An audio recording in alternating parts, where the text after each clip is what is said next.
Journey to a Comet. This is a rather lengthy presentation, so I'm going to go very quickly through the introductory part. Um, okay, so historical perspective. Comets have been known since antiquity. Um, in 44 BC, there was a comet that occurred just after Julius Caesar's assassination, and there's a famous coin that was made for it. And here's some Chinese atlas of comets. If you look, it kind of looks like a sword to the tail. So in the 4th century BC, Aristotle concluded that they were emissions from the atmosphere, which was wrong. The ancients saw the heavens as the perfection of God.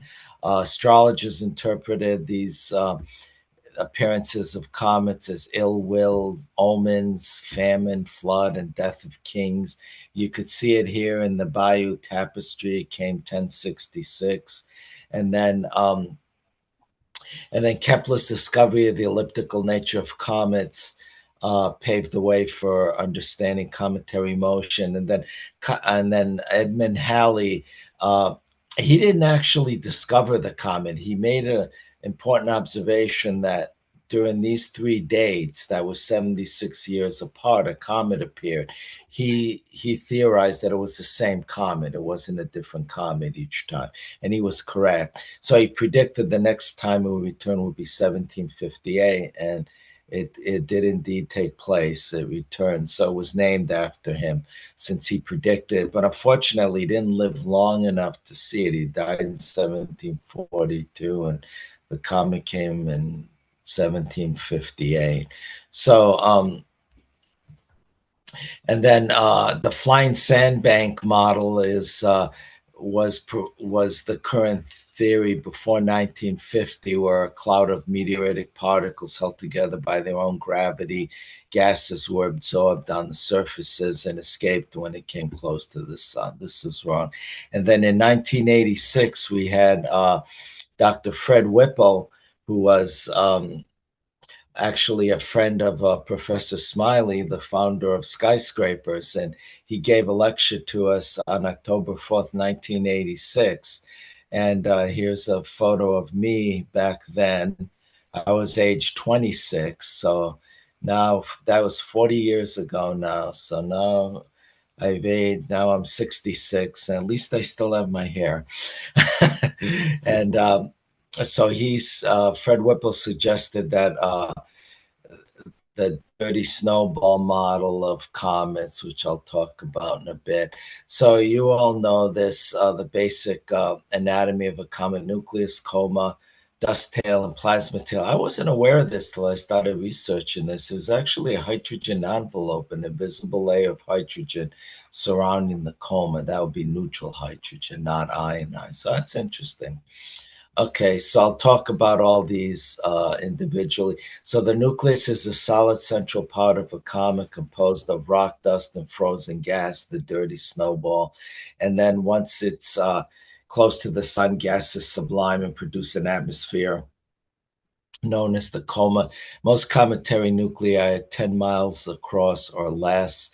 The density is very low, zero point 0.3 to zero point 0.6 gram per cubic centimeter. So being less than 1, they would float in water if you could get uh, uh, an, a bathtub big enough.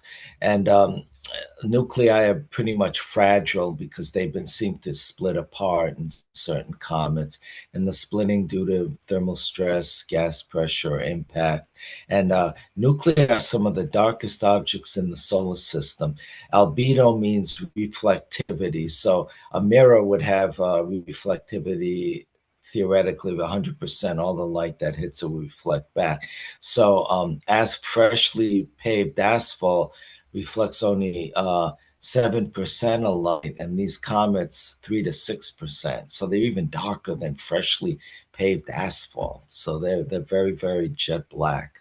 Okay, anatomy of a comet: the coma is the gaseous envelope around the comet. So you never see the nucleus. Okay, so when you think you're seeing the nucleus, that dot there and Comet Holmes, that's actually part of the coma subliming. So that's not the nucleus. Okay, and then and then that's what gives it its fuzzy appearance. And sublimation is the process of a solid changes directly to a gas. And a common example, you all seen this when you have carbon dioxide, uh, dry ice, you can see it foaming if you blow on it or add water, and it always goes down because it's heavier, it's denser than air, and but you never see a liquid dry ice. It goes directly from a solid to a gas, and that's what's happening here. And water dominates most comets, being up to 80% when it gets within 3 to 4 astronomical units of the sun. And the water, they have a lot of water, as we'll see in a bit, and the water ionizes to H plus and OH minus. So here's the H2O. See it? So when water splits apart, there's H plus and OH minus. That's an important thing to know. And the coma also contains other molecules, ammonia, carbon dioxide, and cyanide. And the gas tails start around the orbit of Mars, and the sunlight exerts kind of a pressure, radiation pressure, and pushes back the dust, and the dust kind of follows the orbit of the comet. So you notice that it's curved, whereas the plasma tails are straight. Okay, so the dust tails tend to be curved, and we point away from the sun. And what's important is most of the dust in the tail is composed of smoke-sized grains. They're very, very fine, but there's larger ones too. And the larger grains form a meteor stream. And then this is the source of meteor showers here. And and the two best ones that I always observe are the Perseids and the Geminids. And Perseids lately, the meteor count has gone way down to about 50 per hour. And I've checked with uh, Dr. Richard Lunsford of Valpo and International Meteor Organization, and because I've been getting lower counts, and I go, is that because of light pollution? He says, no, it is gone down. And then the Geminids, these are the two best to observe. And the Perseids is from Comet Swift-Tuttle. And if you're ever in Sarasota and you're on Fruitville Road, if you take a left, you're on Swift. And if you take a right, you're on Tuttle. There's actually a road called Swift-Tuttle. Isn't that amazing? In Sarasota, Florida. So if you ever come down, you got to see it. It's really cool. I took this picture. My wife was at a red light, so I'm clicking away with my iPhone. Okay, anatomy, plasma tail. So plasma tail is closer to the sun, and this is due when ultraviolet sunlight strips one or more electrons from a gas atom. So that's a process called ionization. Okay, so in hydrogen, you have one proton and one electron. So protons positive, electrons negative. So it's neutral. If you strip away the electron, you're left with H plus, just the proton. So that's what ionization is. Okay, and ions are strongly affected by magnetic fields in the solar wind. So this is actually spiraling around magnetic fields here. Isn't that cool? So the ion tail forms the magnetic field lines, and rather than following the trajectory of the orbit. Okay, so that's why they tend to be straighter and not curved. And also they have a nice bluish color due to ionized carbon monoxide, CO plus. And Comet Hyakutake, as you remember, in 1996, I saw this comet. This was magnificent. A beautiful ion tail. Okay, so the solar wind, here's the sun and here's the earth. And as the sun rotates in 27 days, it has 2 to 4 magnetic sector boundaries. This is the solar wind here. And these are of different polarities. And the reason I mention this is because comets lose their plasma tails. So two mechanisms.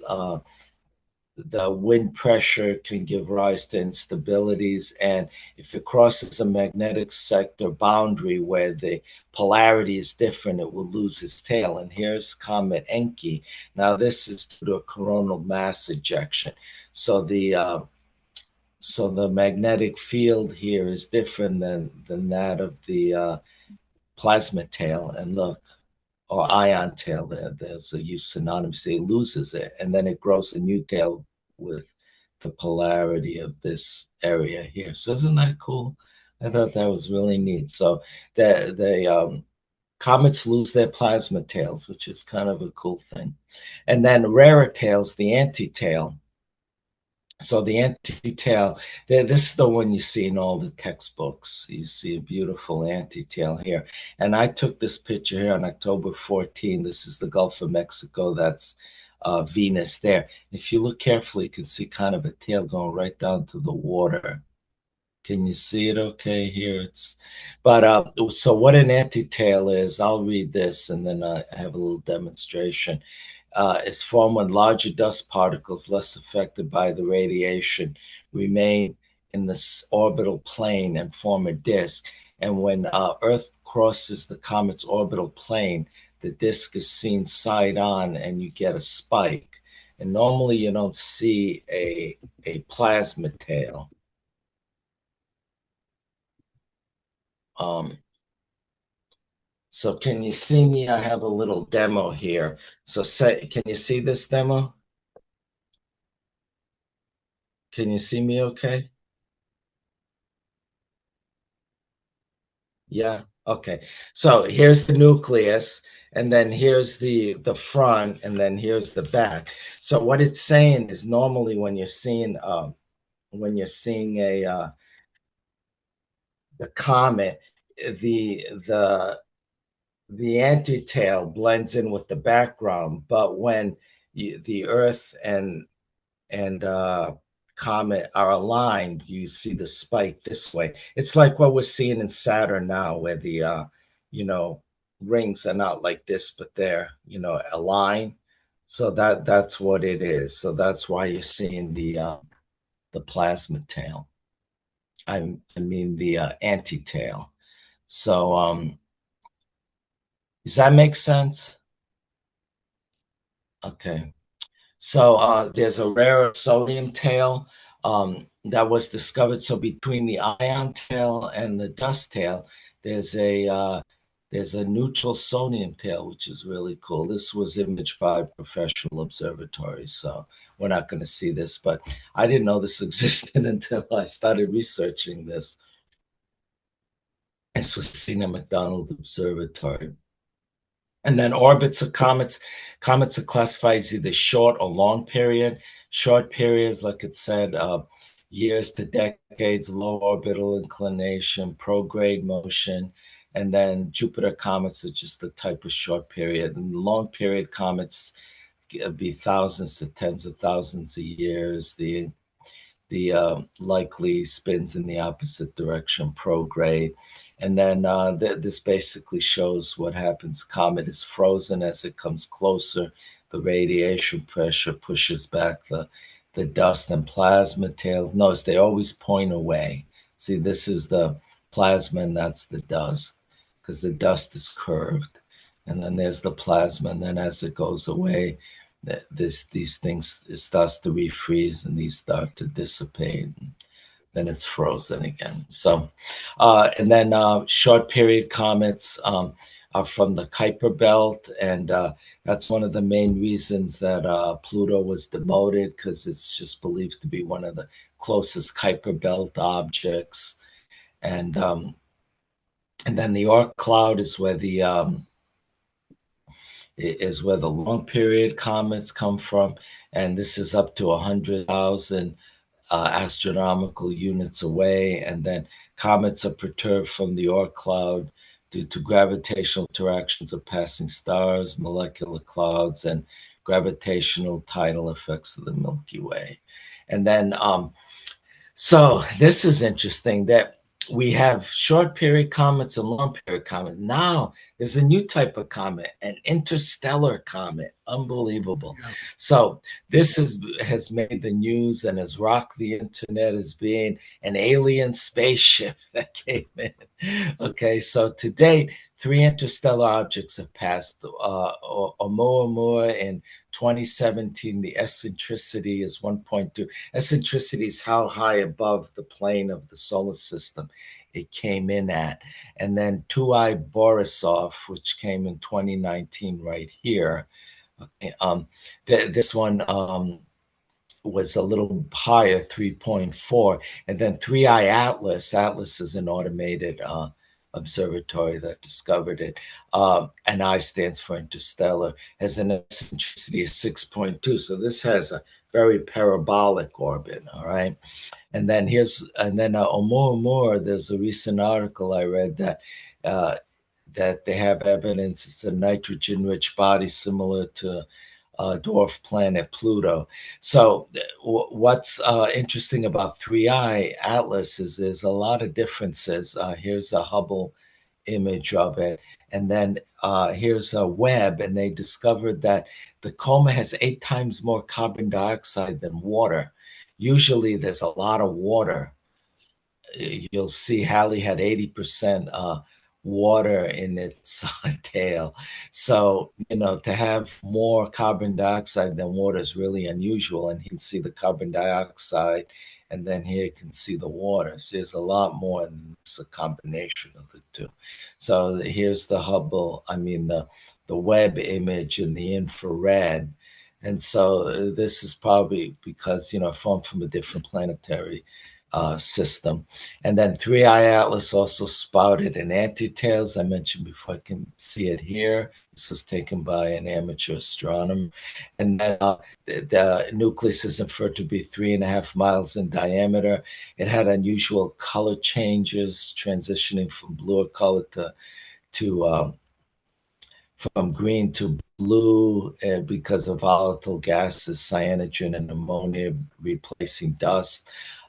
This was the fastest comet ever recorded, 137,000 miles ago. Only an alien spaceship could travel that fast. But, oh man. And then thought to originated in the Milky Way's thick dust. In the ultraviolet here, the Europa Clipper, many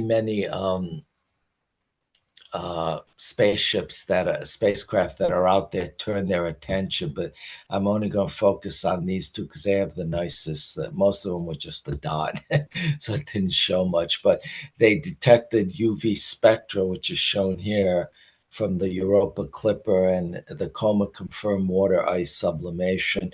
And then this I wasn't aware of. Interaction between solar wind and a comet's coma produces X-ray emissions. And then the spacecraft here shows spectral signatures of elements carbon, nitrogen, and oxygen. And Chile, the radio telescopes down there detected methanol and hydrogen cyanide in the tail of the comet. So this is interesting. And then here, the transiting exoplanet spacecraft here. Here's a picture as it was leaving in January 2026, just last month. So it's a comet. It looks like a duck. It quacks like a duck. It swims like a duck. It's a comet. It's a duck. So not an alien spacecraft. And then Comet Shoemaker-Levy 9. This was something really unique. Back in 1994, this was the first collision of two bodies ever observed. So Jupiter kind of protects us from comets, it appears, because its gravitational field actually trapped this comet and broke it up into 20 discrete fragments up to 1.2 miles, and they impacted the planet. Unfortunately, they impacted behind on the night side from Earth. But, Jupiter spins very fast. In 9 hours, 56 minutes, basically 10 hours. So I always like to tell people if you work 10 hours at your job, you worked a Jupiter day. So I know I've worked many Jupiter days in my career. But either way, the impact scars soon rotated into view, and this is what they look like. It's just absolutely amazing. This is a Hubble Space Telescope image. Oh, I need to put that down here. Um, and the impacts were clearly visible in backyard scopes. And I have here uh, my observations. These were signed by David Levy when I went on a solar eclipse trip, March 27, 2006. So I made sketches here of the impact scars using a 8-inch Meade telescope. So they were really visible. It was absolutely incredible experience, and it came 10 years too early, because if it came in 2004, we had webcams and CCD cameras, and amateur astronomers could have taken images of this and monitored this all over the world 24/7. But that technology unfortunately didn't. This was a pre-digital age in 1994. So but we're lucky we have these from the Hubble. These are beautiful. Amateur astronomers would have gotten images this good with today's planetary cameras. Okay, and that's it. So any questions regarding anatomy of a comet, what I've said so far? And then I'll talk about the 6 spacecraft missions next. So before I move on, any questions on anything? I know I went really fast, but I'm trying to get through it in an hour. No one has any questions. All right. One question. Oh, good. What is probably the life of a comet? How many uh, Oh, passes by this? apparitions before it. Hmm? Yeah. How many passes to be Yeah. around the solar system to the sun can a comet go through before it kind of exhausts its water vapor and carbon dioxide and things like that? Is Yeah. I'm not sure. It depends, I think, basically on the comet. I okay, mean, probably, Halley's yeah, been, size. seen since, few hundred years BC, and we can still see it now, you know Yeah. what I mean? Okay. Good So point. yeah, Yeah. right. So it's I think I can look it up if there's an average, but I think basically it's specific to each comet. But I think it lasts you know, tens of thousands of hundreds of thousands of years. It's a while. They don't just Yeah. fizzle out, Yeah. but they could split. Some cometary nuclei have been seen to split. And when that happens, the comet's pretty much dead because, they start, uh, separating, and then each of them, and then that's it. So the comet's dead. And then some comets go into the sun, you see the Soho, you see those cool images in the Soho, it goes right into the sun and dies. So, Okay. okay. Thanks.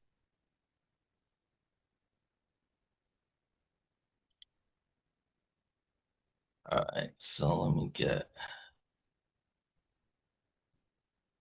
okay. Um, these are 5 out of the 6 cometary nuclei that I'll talk about. Notice Halley had the largest nucleus at 9.3 miles. All of these were a lot smaller, 4.753. So surprisingly, Halley had the biggest. So the first one was Comet Halley. 1986, it came through. This was March 13, 1986. And this was through the European Space Agency, ESA. And it it went through the tail of Halley's comet, close to the nucleus, and it approached within. Now we don't think in kilometers, so I converted everything to miles. Like 373 miles of the comet's nucleus, and then it found it to be a dark object measuring 9.3, 4.3, 6.2 miles. This is the mass density and albedo. Notice 3%. And then it was indeed the dirty snowball that Fred Whipple surmised. And then here's an image, and then here's a drawing of it here. So you saw hills and valleys. There were three jets of gas coming through. 10% of the surface was active, at least three gassing jets. And this is what is absolutely amazing. 3 tons per second of material is ejected. Can you imagine that? 3 tons? That's 6,000 pounds. Wow. And out of that, 80% is water. So I did the math. That's 2.4% of this is water. 2.4 tons is water. I mean, wow. So there's a lot of water in comets, okay? And 10% carbon monoxide. And then there's trace amounts of methane, ammonia, and cyanide. And they also discovered the elements iron and sodium in trace amounts. And then the ratio of the comet's light elements, excluding nitrogen, hydrogen, carbon, are the same as the sun. So this implies that it was formed the same time as the solar system, 4.5 billion years ago, and remained unaltered. And Comet Halley is twice the amount of heavy water compared to normal water as Earth does. When we get to the Rosetta mission, I have a slide. Just keep that in your mind. What heavy water is hydrogen has 1 proton and 1 electron, 0 neutrons. Heavy water has 1 neutron, okay, 1 proton, 1 neutron, and 1 electron. So it's called D2O for deuterium, and it has a name. And then if it had 2 neutrons, okay, then it's called tritium, and that's the radioactive hydrogen that's used for the H-bomb, okay? But deuterium is not radioactive at all, okay? So D2O, so it has twice the amount of deuterated water as the Earth does, and I'll explain that when we get later. And then it also flew by another comet, but it's couldn't take any pictures. The instruments were badly damaged, so it didn't really get much information from this other comet. Look at that. That's a beautiful image right there. August 20. Oh, I guess that was redone, but March 14, yeah, they must have redone this with better digital technology. Okay. And then here, spectroscopic organic molecules were identified. A signature of polyoxymethylene, which is a chain polymer of formaldehyde, embalming fluid was detected. So that's really cool. And then all these other organic molecules, this is the molecular weight. And I'll talk more about these in a bit. But what's interesting is Comet Halley reached absolute. Yeah, sure. I have a question. So all these Sure. isotopes are present in these, or are these different compounds Yeah. of this formula? Yeah. Right. But they couldn't identify them as specific, but they know the molecular weights. Yeah. So Because then they that, can't, they know they're alkanes. these molecular weights, huh? If they know what type of molecule they are, though, they're alkanes, alkenes. What? Yeah, they know the basic, yeah. They know the basic, yeah, they know that given They have, these molecular weights, they can have CN, C2N minus 1, and then an oxygen. They detected do oxygen they and have, sulfur. do they have the same kind of water in, hydrogen atom in them, or some kind of one of those isotopes you mentioned? Deuterium. No, this is regular hydrogen, yeah. But Oh, but they couldn't identify specific molecules. But as we get to other comets, they have identified specific molecules okay. because, of course, the technology gets better, right? This is 86, Mm-hmm. okay? Mm-hmm. So Comet Okay. Halley reached aphelion, its furthest point, in 2023, and now it's returning in. So it's going to reach perihelion closest to the sun on July 28, 2061. And I'll be 102 then. So I won't be around.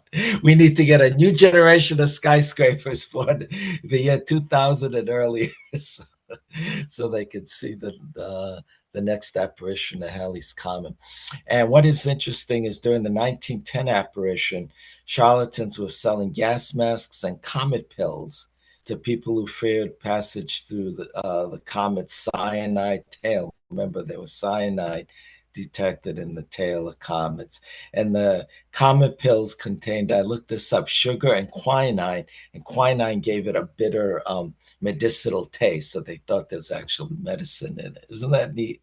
So then here, I believe you can see a disconnection event that appears to be disconnecting. But here's 1910, different months. Notice how the tails change, see, as it gets closer to the sun and then further away. So any questions? Kathy asked one. Any questions regarding Halley before I move on to the next mission? Okay. See, my focus is on organic molecules, is because astrobiology was one of the big reasons, these spacecraft were launched. Their scientists are interested in what are the molecules? Are there any molecules that, are that for life on these comets? Okay, so launched in 1998, Deep Space One spacecraft flew by this asteroid Braille. This was the main mission, surprisingly, but they extended it to include a comet, 19P Borley. P stands for periodic, so P means it's a periodic comet. So here it is, but there were, problems with the ultra tracking and the UV spectrometer failed, but they were able to get some data, and here's the cleaned up image of it. And it's a stony Q-type asteroid dominated by olivine and pyroxene, and it's bright, 34% density. This is basically density of rocks, so it's not light like a comet. Okay, and I'll mention a lot of these spacecraft on their way to a comet, they encountered asteroids. So we got more bang for our buck. The main mission was to go to the comet, but if there's an asteroid or so or two that, are along the way, the spacecraft was diverted to get an image of those too, like here. So the nucleus was bowling pin shape. Here's a comet 19P Borley. The entire nucleus extremely dark, albedo 3%, density 0.3. There were many terrains and surface textures that were identified. The nucleus exhibit no trace of water, ice, or any water-bearing minerals.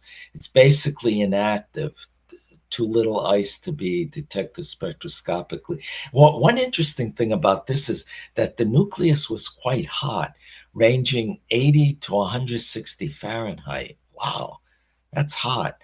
And the reason for this is it's covered by a dark insulating dust mantle, and that absorbs the solar radiation and warms it up, and it lacks surface ice to provide cooling through sublimation.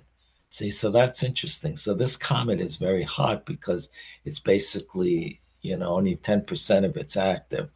And then you see here, it's basically here, gas and dust appear to be escaping from localized jet, less than 10% of the surface. So ground-based observation, a weak producer of gas and dust, typically producing less than a ton of water per second. Remember, Halley produced 3 tons, and 80% of that was water, so 2.4 tons of water as opposed to 1 ton. All right, so it's a lot less water. Okay, and then these are the surface features here that have been identified. It's really cool because if you look at these comets, you can see there's, surface, mesas, a flat top hill. You can see a lot of detail in the structure of the comet, like in Halley too. And then the comet's nucleus exhibited an unexplained absorption of 2.3 microns here. And then this is the absorption for formaldehyde, C2H double bond O, okay, formaldehyde. And then there were a lot of other organic molecules, but they weren't really identified. And then that's it for for 19P Borley. Any questions on this? Okay, so Deep Impact Mission, this is exactly what it sounds like. This was launched in 2005, and this released an impactor, a bullet, into the comet. Isn't that cool? Here's an image of the comet nucleus here, and then you can see the details. This is a smaller 4.7 by 3, and then the projectile hit on July 4th, 2005, New Year's Day. Um, Independence Day, celestial fireworks. This was done on purpose, okay, to celebrate the 4th of July cosmically. So recorded, this is cool. Look at the spacecraft. See, you can see it. And I looked it up. The impactor was made mostly of copper because copper isn't found on a lot of these comets, so it wouldn't contaminate it. So detected fine dust particles, discovered silicates, carbonates, smectite, which is a clay, sulfides such as fool gold, polyaromatic hydrocarbons. We'll talk more about those later. Those are tar-like compounds, okay? So when you're driving on the road is a carpet of polyaromatic hydrocarbons. Tar is basically polyaromatic hydrocarbons. So parent molecules included water, cyanide, methyl alcohol, and ethane. And then these molecules were discovered post-impact: methane, ethylene, acetylene, and carbon monoxide. And water ice was also detected in the ejecta, and that came from 1 meter below the surface to about 3 feet. So, and here's the spectra that was taken. So water ice was definitely detected, complex organic molecules in this region here, and carbon dioxide. But they were able to see a lot more specific than Halley, which is good. And then mineral specimens identified a lot of magnesium, iron, silicates here. Okay. And then polyaromatic hydrocarbons. So this was identified in the ejecta cone of Temple 1. And then what's interesting is NASA wanted to actually see the crater that was formed by this impact, but the current spacecraft couldn't do it. So NASA routed another spacecraft called the Stardust mission, which we haven't talked about yet. That's coming up next. And that one went to Comet. It's spelled wild, but it's actually pronounced Vilt 2. I've heard many solar system ambassador presentations by PhDs, and it's pronounced Vilt 2. I don't know why it's spelled this way, but that's the way it's spelled. It's pronounced VILT. So it's so back the Stardust spacecraft to see if they could find the impact crater caused by this projectile. Isn't that cool? So Stardust passed within 112.5 miles on 2011. So here's a nice trivia question. This is the first time a comet was visited twice, Comet Tempel 1. And then here it is. They found it. The crater is estimated to be 490 feet in diameter. A mound created by the impact fell back into the crater.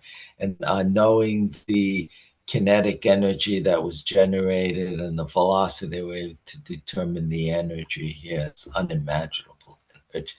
But that's pretty cool. You can see where it actually formed the crater. Okay, so, and then this is Hubble Space Telescope on the day of impact, July 4th, 3 minutes later, 12 minutes later, 1 hour. See, cool, 19 hours later. So projector being thrown out into space. So any questions on the deep mission? So that was the first time that we actually shot an impactor into the comet and saw what was underneath. went down 1 meter underneath, 3 feet. So that's pretty significant. So any questions on that? Okay, moving on. So the epoxy. I would think you have a question, Greg. Yeah. Did the Okay. impact change the trajectory of? Oh, actually, I never looked into that. That is a good question. Who's that, Francine? No, it's Michelle. Oh, Michelle. Okay. Uh, Could have been like an that's a early good DART question. mission. I don't know. Yeah, the DART mission. Yeah, Yeah, that said was this to was like the an early DART asteroid. mission. Yeah.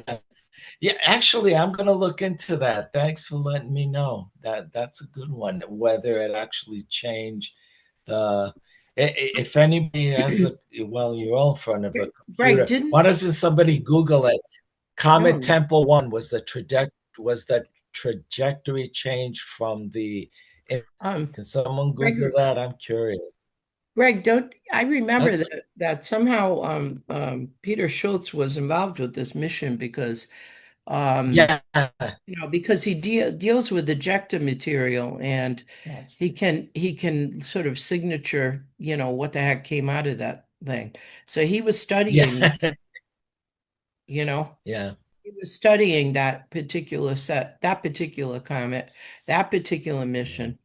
Oh, that's good. So you might ask him. Well, maybe he could give us a talk on the future on Well, he the has given impact us a mission. talk, but it might be interesting.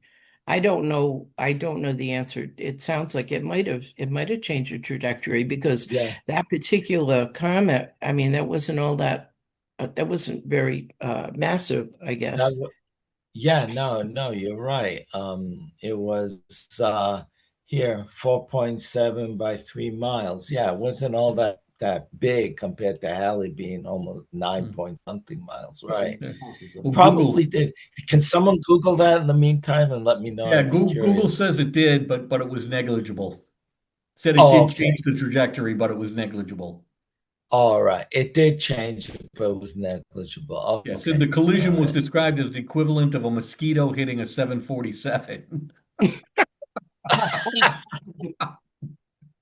All right. Oh, that's a good one. Yeah, they always have to give those The analogies. truth comes out. Okay. All right, so it was negligible. Okay. All right, so now we know. Thank you, Mike. Okay, so the epoxy mission to Comet 103P Hartley 2. Okay, so this is called the epoxy mission, and this came within 430 miles of the comet. This is peanut shaped, and then the nucleus approximately 1.2 by 0.25 miles across, kind of a smaller comet nucleus. And here's all the information here. And what's interesting about this comet is it has carbon dioxide driven jets of water that are seen at the ends, mostly occurring on the small end. I'll talk more about that in the next slide. But this had a pronounced increase in, this had a huge coma. Look how much it went out. It went out to 124,000 miles. Isn't that amazing? For such a small, for 1.24 mile nucleus, it went out 124,000 mile in radius compared to the comet's size, and it had a lot of cyanide gas too was detected in this coma, which was unique. And then scientists took visible and infrared images of water dust and carbon dioxide. So if we look here, most of this seems to be the most active end here, and this end isn't very active. So here you have water vapor seems to be escaping from this neck over here, and then dust is everywhere, and then carbon dioxide and water ice tend to be right here concentrated. So that's kind of neat the way we can find out where water ice and dust and different things are emanating from the nucleus. That's really neat. And then key findings: a hyperactive little comet, more water than most its size. The deuterium hydrogen ratio observed is very similar to measured in Earth's oceans. Okay, remember that. I'll talk about that later. The grain mineralogy is dominated by carbon, pyroxene, magnesium-rich olivine. The smooth, relatively inactive way and redeposited. Here's the waste here. It's on one axis but tumbles on another, and then has glitter objects appear 2 or 3 times more reflective. That's right over here. So here's a revolution here of the comet. So any questions on Hartley 2?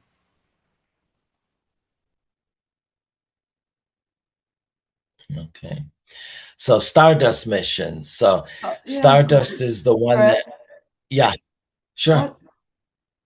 what's causing this activity on that comet?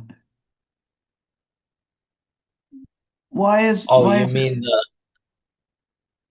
on the Hartley cyanide 2? gas? No, what's causing it to have the emissions? Well, this is normally what happens when it comes in closer to the sun. The sun warms it So up. it's because it's starting to form its coma, is that it? Yeah, it's Okay, forming its thanks. coma. Yeah, so as it's coming, it's frozen when it's way out. Remember, Yeah. remember Well, this I got one it. I just here? didn't get the Yeah, connection see, when it's that way it out was. here, it's frozen, and then as Yeah. it comes in, it comes alive, so to speak. It gets interesting. Yeah. So that's why. And so it just happened to have a really large coma for a comet its size, and it emitted, water vapor and gas and all that. So, okay. So the Stardust mission, I mentioned this. This went to Cometville. Okay, this is the one that went to Comet Temple One and took that picture of the and took this picture. Okay, so that was the Stardust mission. Okay, this was rerouted. Okay, and on its way, it passed through an asteroid 5535 Anne Frank, which looked like this. And here's the cleaned up mission image. And then you can read a lot of this for yourself here. But and the thing about this one, they called the Stardust mission, was because it actually collected interstellar dust from the comet and brought it back to Earth. Isn't that amazing? The Stardust mission flew within 149 miles of the nucleus at a speed of 3.7 miles per second. That's 6 times faster than a bullet. Can you imagine that? Something 6 times faster than a bullet, and it's able to take a picture like this. Greg, you're showing different pictures. Just, You're showing slides you've shown before. oh, I'm not on the Stardust mission. No. You're Oh, on okay. epoxy mission. All right, let me stop sharing and I'll share again. Coming up. There it is. Oh, got it? PowerPoint. All right, you see Stardust. You see Stardust mission, right? Yep. Okay, good. So this is the Well, you one need to that get in went. slideshow mode. I am in slideshow mode. Well, all right, I'll do it again. Okay. Am I in slideshow mode now? Nope. Greg, we keep getting a message that your bandwidth is low. That could be part of the Yeah, problem. I know. Okay, Yeah. now you got it. Okay. So Stardust so this is the one that went back to Comet Temple 1, okay, and image the impact. And so on its way to Ville 2, it saw this asteroid here, Anne Frank, and here's the details about that. And this, we actually collected interstellar dust and brought it back to Earth. Isn't that amazing? And then this spacecraft flew 149 miles from the nucleus at 3.7 miles per second. That's times faster than a bullet. Oh my God, that's incredible. And it collected dust and volatiles. And they only measured 1.2, 2.1 miles. And then what was used was this substance called aerogel. And if you can see me, being with the NASA ambassador program, they actually sent all the ambassadors. This is an actual piece of aerogel that was used. Isn't that cool? It's an actual piece of aerogel that was used to trap these particles. And then okay, so I mentioned that, and then the particles.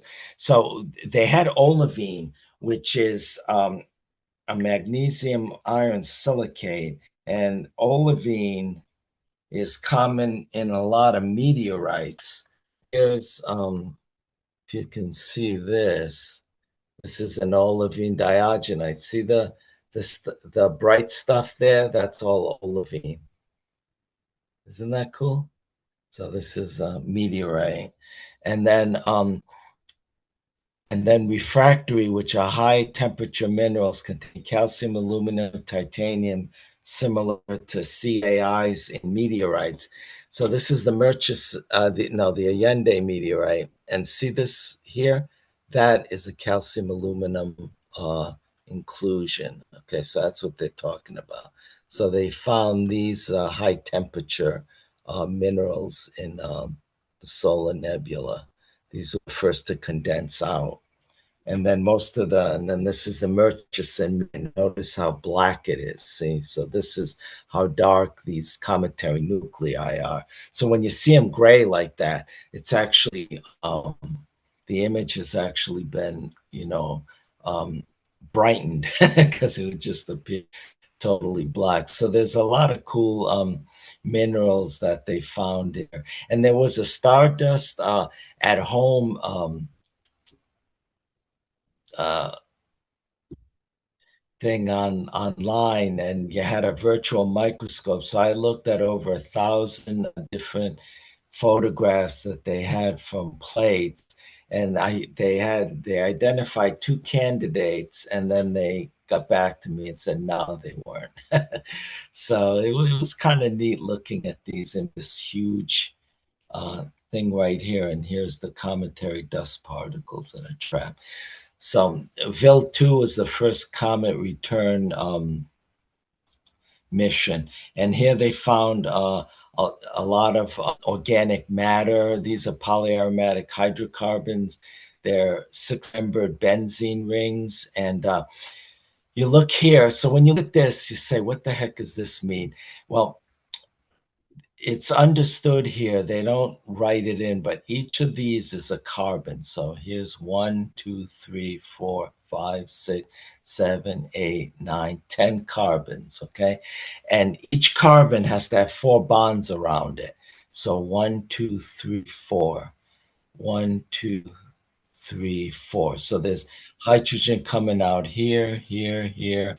1, 2, 3, 4, 5, 6, 7, 8. Now there isn't a hydrogen coming out here because that would be 5 bonds. 1, 3, 4. I think you're on the 5, wrong 6, slide, 7. Greg. Yeah. I was just gonna say that. What?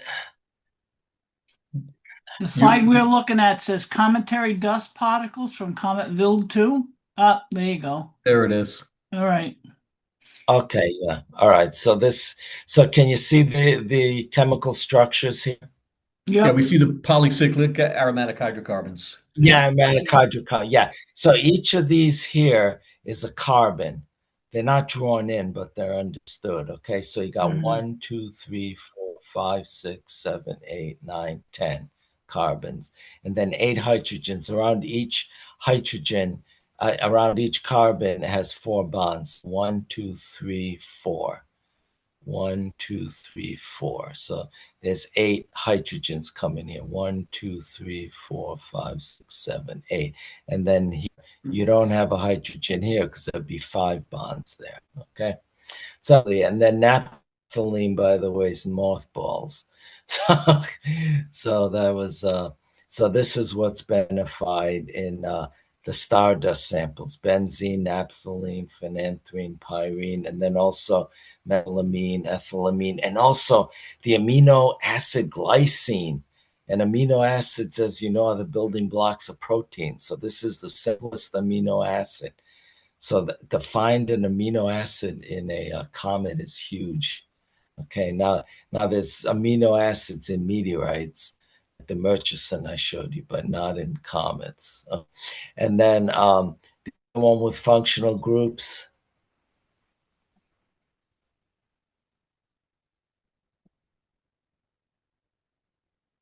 Okay, you see this slide that says functional groups? No. There it is. Okay. Yeah, it's taken a while to switch. Okay. So this is organic chemistry has its own kind of language.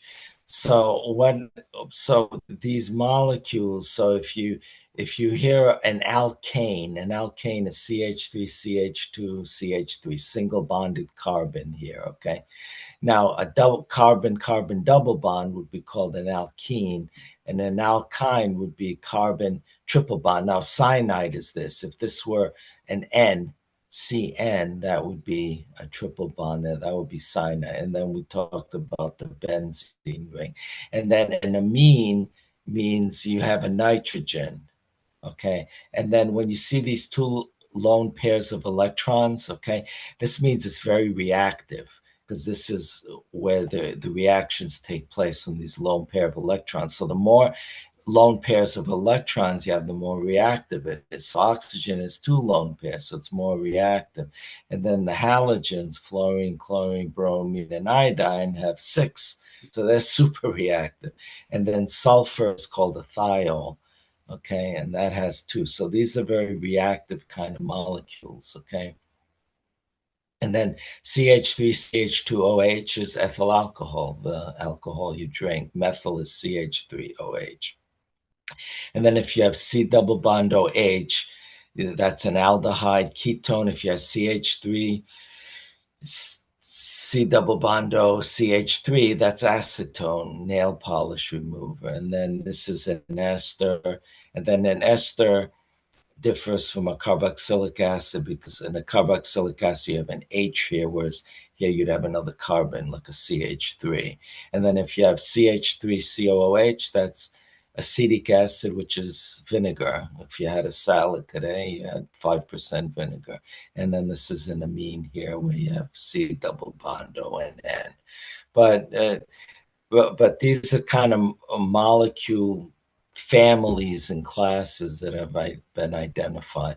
They identified sulfur in there, and the D to H enrichment is 3 times that. And then, and that's it. So any questions? So I got the last slide here. It shows right foot and left foot. Shows the comet nucleus. So any questions on stardust? Hi, Greg. It's Steve from the Cosmic Coffee House. How you doing? Did you enjoy the organic chemistry lesson? I did, and that's what made me speak up because, as you know, we both took organic chemistry at I URI. know. And no, just a comment about the current issue of Astronomy Magazine. There's a short half-page article about some of the cometary dust they returned from Bennu, and I forget the name of the Japanese one that also returned some dust recently. But it said that they found not only organic compounds, but ones that are directly related to our own human composition. One was ribose, which is the backbone of RNA, Right. and then the other one was glucose, which we all know glucose runs through our veins. And I thought that was really interesting, they found these out there.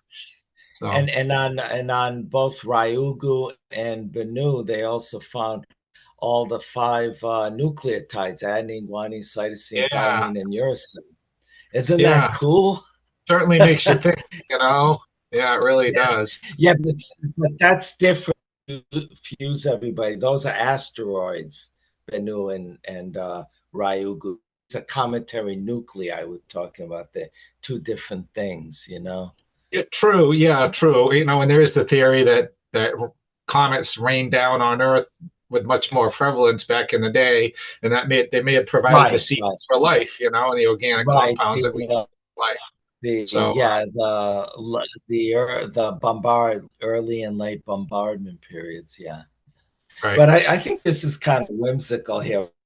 But that's the official names that they named on the comet. So, all right, coming to an end here. So the Rosetta mission. Now, this mission is a really great mission. This one was by the European Space Agency, and the Rosetta was 12 years in space, and this actually orbited comet 67P. No one can, this is a very difficult pronunciation. So everyone calls it 67PCG or just 67P. I'll call it 67P. And then it orbited 67P. And on its way, we got a twofer. We were able to get images of two asteroids, Steins and Lutetia. And I'll show you images of those. And then it also landed a lander on the surface to collect data called Philly. So isn't that cool? So this was a really great mission. So we had an impact. We had a collection of stardust, and then now we had one that actually, instead of just flying by, actually orbited it and studied it in great detail and put a lander whose down. mission was this, Greg? Rosetta. Yeah, Do you whose see that mission? slide? Oh, ESA, European ESA. Space Agency. Yeah, this was European Space Agency. Yeah. So here's asteroid Steins. It flew by, and here's an image of it here. And this is a very bright, asteroid. E-type of Albright chondrite, and what's really interesting is look at this little chain of craterlets there. That's really neat. See, so, and then asteroid Lutetia. This is a huge asteroid, 82 miles by 63 miles by 47 miles. Wow. That is large, and for most asteroids. But the spectral type is metallic, and I looked into this. It's not metallic. It's actually carbonaceous chondrite, like the Murchison and the Allende I showed you earlier. And the reason it's showing up as metallic is because the silicates, you can tell that's not metallic, contain metallically enriched silicates. There must be a lot of iron, Fe plus 2 plus 3, all that, and magnesium, and in the silicates, and so the spectra is reading that, and that's why it's classifying it as a metallic asteroid, but it's not. But what's interesting is there is a NASA mission to asteroid Psyche, which is actually a metal asteroid. So this is the first time we'll actually see a metal asteroid, and it's going to arrive there in 2029. So I'm looking forward to that. So in 3 short years, it should be there. So I'm getting really psyched for Psyche. But this is asteroid Lutetia. So here's the nucleus of the comet right here. Okay, and you can read a lot of this stuff for yourself. But what's interesting here is the gravity. Time to fall 1 meter, which is a little over 3 feet, is 80 to 120 seconds. So it takes 1.5 to 2 minutes to fall 3 feet. That's the gravity, how little it is. I mean, escape velocity, 1 mile per hour. You can walk faster than 1 mile an hour. There's no magnetic field, and it's double lobed, and it has seasons. And what they mean by seasons is one part of it, like as you see here, remains in darkness for a long time, for 5.5 years, while the other halves stay sunlit. So that's the long winter and summer that they're referring to. So they're calling that seasons. And then this is just another image of the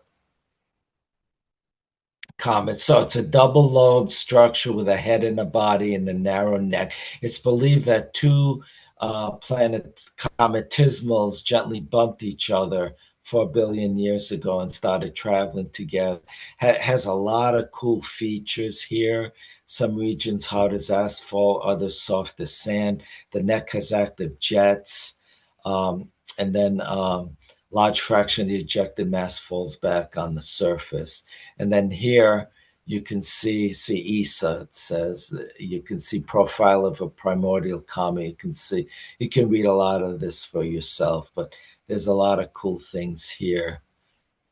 And then here's the different layerings. Like I said, it orbited it for a while, and it was able to really map it out in great detail, every aspect of it.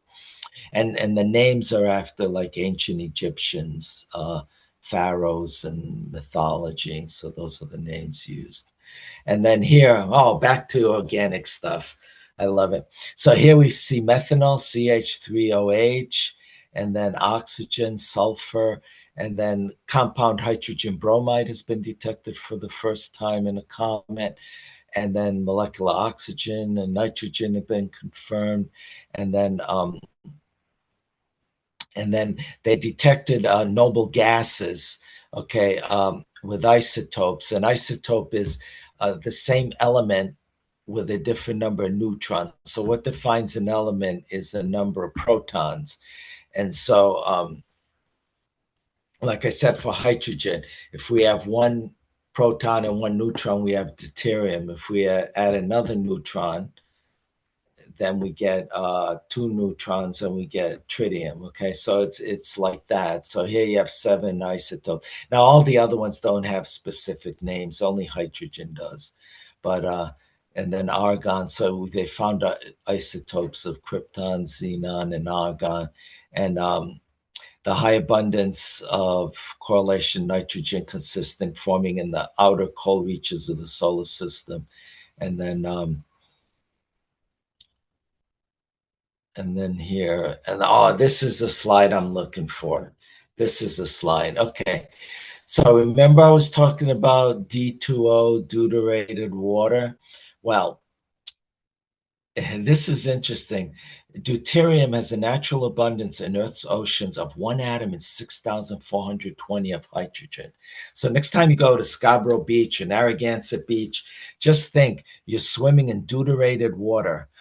Okay.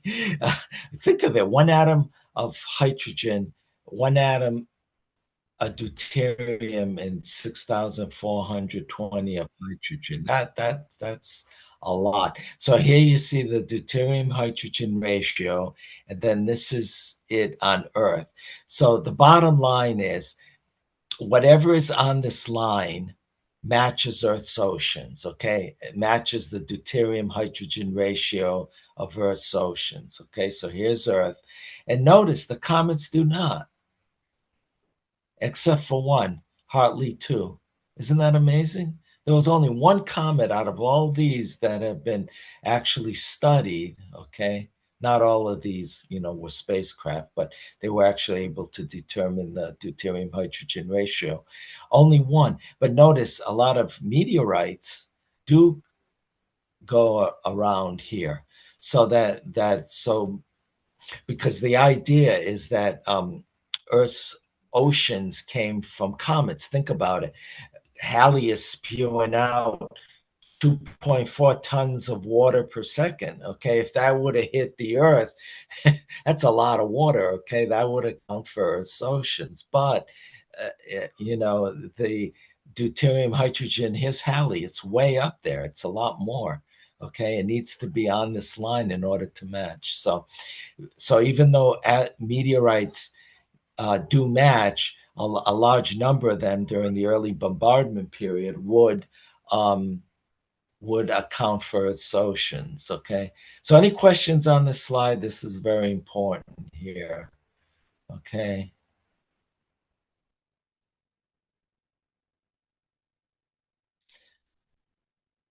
No. Okay, so Philly lander.